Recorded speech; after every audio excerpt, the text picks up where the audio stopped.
বিস্তৃতি কিছুটা কমলেও আজও খুলনা ও রাজশাহী বিভাগের কিছু জেলায় মাঝারি থেকে তীব্র তাপপ্রবাহ বয়ে যাচ্ছে।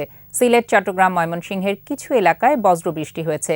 ঢাকায় এখনও বৃষ্টি না হলেও আগামী ২৪ ঘণ্টায় বৃষ্টির পূর্বাভাস দিয়েছে আবহাওয়া অধিদপ্তর। মানিক শিকদারের রিপোর্ট। ওয়ালটন ফ্রিজ কিনে অনেকের মতো আপনিও হয়ে যেতে পারেন মিলেনিয়াল।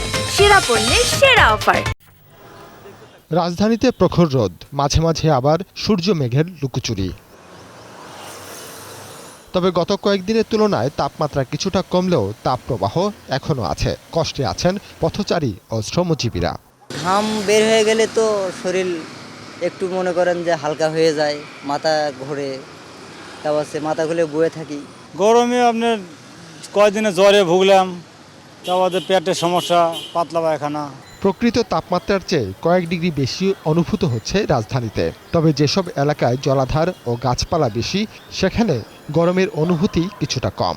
এখন আমরা যেখানে দাঁড়িয়ে আছি, যদি আমরা এই এলাকার সঙ্গে আমি পল্টনের চিন্তা করি, এই এলাকার সঙ্গে আমার বাতুলবাগের দক্ষিণ গেট চিন্তা করি, তাহলে আমরা দেখব, আমরা একটা গবেষণা করে দেখছি যে তাপমাত্রা 5 ডিগ্রির মতো তফাৎ হয়। তার মানে এটা সাদা চোখেই দেখা যায় যে যেখানে গাছপালা আছে, পানি আছে, সেখানে তাপমাত্রাটা কম এবং অনুভূতও আমার কম হয়। বৃহস্পতিবার দেশের সর্বোচ্চ তাপমাত্রা চুয়াডাঙ্গায় 41.8 ডিগ্রি সেলসিয়াস, আর ঢাকায় গতদিনের চেয়ে কিছুটা কমে দাঁড়িয়েছে 37.9 ডিগ্রিতে।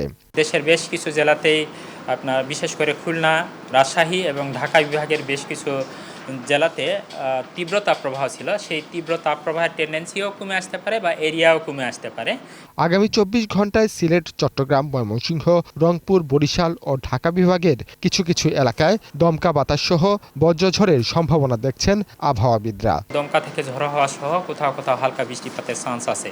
তবে সেই পরিমাণটা সেই প্রবাবিলিটিটা আরও বেশি, এটি 5 তারিখের পর থেকে। আবহাওয়ার পূর্বাভাস বলছে আগামী কয়েকদিনে কমে আসবে তাপপ্রবাহ। এখন যেখানেই বৃষ্টি হোক না কেন, সেই বৃষ্টি এটা অস্থায়ীভাবে দমকা অথবা ঝড়ো হাওয়া সহ বৃষ্টিপাত হবে। মানিক শিকদার, 21 টেলিভিশন, ঢাকা। ফ্রিজ কিনে অনেকের মতো আপনিও হয়ে যেতে পারেন মিলেনিয়াল। সেরা পণ্যের সেরা অফার।